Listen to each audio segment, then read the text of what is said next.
ইন্দোনেশিয়ার জাভা সাগরের পাশে বিশাল বড় মঞ্চ করা হয়েছে। আল্লাহর কোরআনকে ছিঁড়ে মঞ্চের উপরে বিছায়া দেওয়া হয়েছে। উলঙ্গ অর্ধ উলঙ্গ নারীদেরকে ভাড়া করা হয়েছে। নারীদেরকে ভাড়া করে তাদেরকে বলা হয়েছে, ওঠো, মঞ্চের উপরে ওঠো, আল্লাহর কোরআনকে তারা পাড়ায় অপমানিত করো। ইতিহাস সাক্ষী যেই মাত্র উলঙ্গ নারীরা ওই মঞ্চের উপরে উঠেছে আল্লাহর কোরআনকে অপমানিত করার জন্য, আল্লাহ সাগরের ভিতরে এমন জলশ্বাস দিয়েছে, একটা ধাক্কায় গোটা বিল্ডিংটাকে এমন নাস্তানাবুদ করেছে, একজন মানুষের হাড্ডিও খুঁজে পাওয়া যায় নাই। মনে রাখবেন, কোরআন কার? এই তো মাত্র এক বছর আগে সুইডেনে আল্লাহর কোরআনকে পড়ানোর জন্য একজন খ্রিস্টান পাদ্রী পত্রিকায় ঘোষণা দিয়েছিল, আমরা আল্লাহর কোরআনকে পড়ানো হবে, অপমানিত করা হবে। বিশাল ওই দিন যখন আসলো, হাজার হাজার মানুষ জড়ো হয়েছে, আল্লাহর কোরআনকে পড়ানো হবে। হাজার হাজার মানুষের ভিতরে খ্রিস্টান পাদ্রী আগুন জ্বালিয়েছে, আল্লাহর কোরআনকে হাতে নিয়ে আগুনে পোড়ায়া দিবে। ওই মুহূর্তে ওই ভিড়ের ভিতর থেকে 20 বছরের একজন তরুণ ওই ময়দান থেকে উঠে ওই শাড়ি থেকে বের হয়ে কোরআনটাকে পাদ্রীর হাত থেকে ছিনে নিয়ে বলেছিল, এ খ্রিস্টান পাদ্রী, যতদিন পর্যন্ত মুসলমানদের বডির ভিতরে এক বিন্দু রক্ত থাকবে ততদিন পর্যন্ত আল্লাহর কোরআন নিয়ে চিরিমিরি খেলতে দেওয়া হবে না, হবে না, হবে না।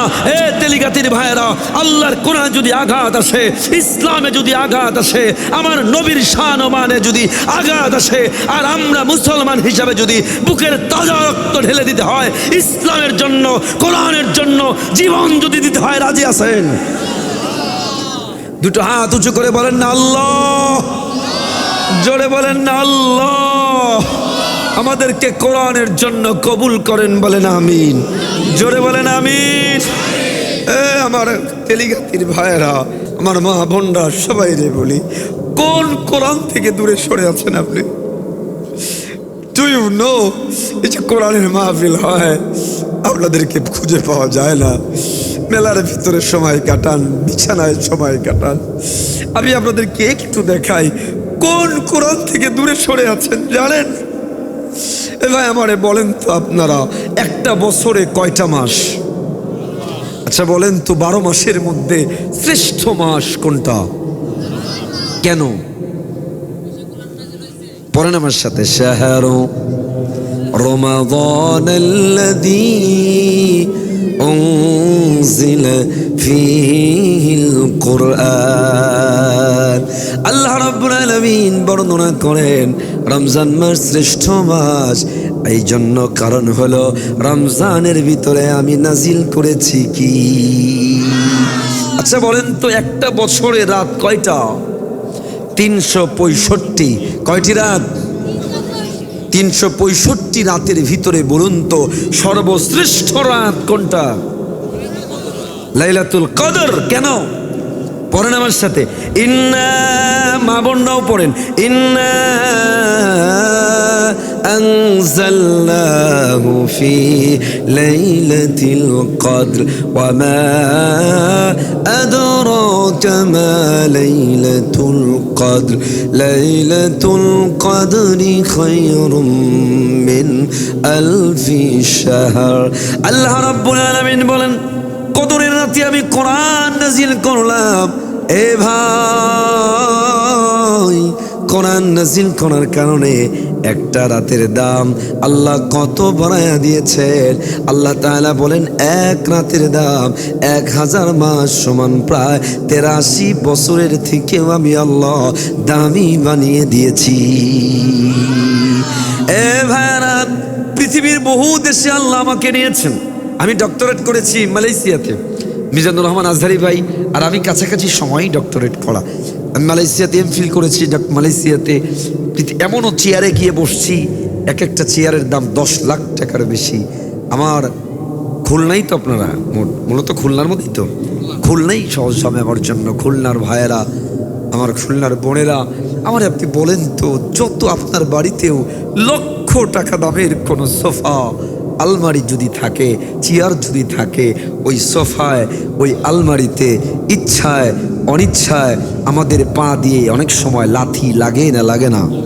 আচ্ছা বলুন তো, যত দামি সোফাই হোক, ইচ্ছায় অনিচ্ছায় যখন লাথি লাগে, কখনো কি আপনার মনে হয়, আপনার হৃদয়ে এই টেন্ডেন্সি উদয় হয়, আরে এত দামি সোফায় লাথি মারলাম, একটু চুমু খাই, মনে হয়?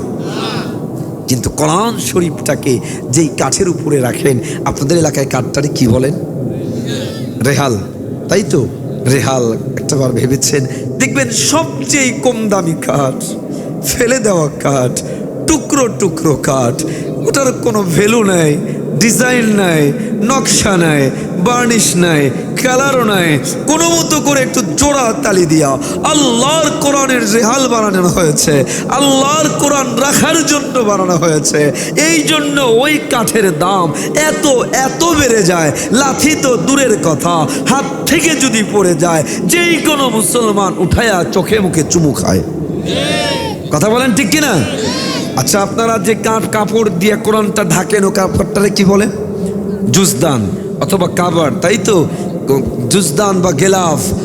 আমার ভাইয়ারা, দেখবেন অনেক সময় আমরা কত দামি দামি কার্পেট, রেড কার্পেটে হাঁটি, কত দামি দামি কাপড় আমাদের পা দিয়ে লাথি লাগে, কখনো মনে হয় না একটু উঠিয়ে চুমো খায়। কিন্তু দেখবেন আমার মা বোনেরা অনেক সময় একটা সাদা কাপড়ের টুকরা আর একটা অন্য কালারের কাপড়ের টুকরা দর্জির দোকানে পড়েছিল, ওই কাপড়টাকে এনে কোনো মতো হাতে একটু জোড়া তালি দিয়া আল্লাহর কোরআনের জুজদান বানানোর কারণে, আল্লাহর কোরআনের গিলাফ বানানোর কারণে ওই কাপড়ের দাম এত এত এত বেড়ে যায়, লাথি তো দূরের কথা, হাত থেকে যদি পড়ে যায়, যেই কোনো মুসলমান উঠায়া চোখে মুখে চুমু খায়। কথা বলেন ঠিক কিনা? আমার খুলনার যুবকেরা, তরুণেরা, আমি যুবকদেরকে নিয়ে, তোমাদেরকে নিয়ে স্পেশালি বলতে চাই, তোমরাই নাই, বেশিরভাগ নাই, তোমরা যাচ্ছ দূরে দাঁড়া, আসো না যুবক ভাইরা, তোমাদেরই তো আগামীর বাংলাদেশ।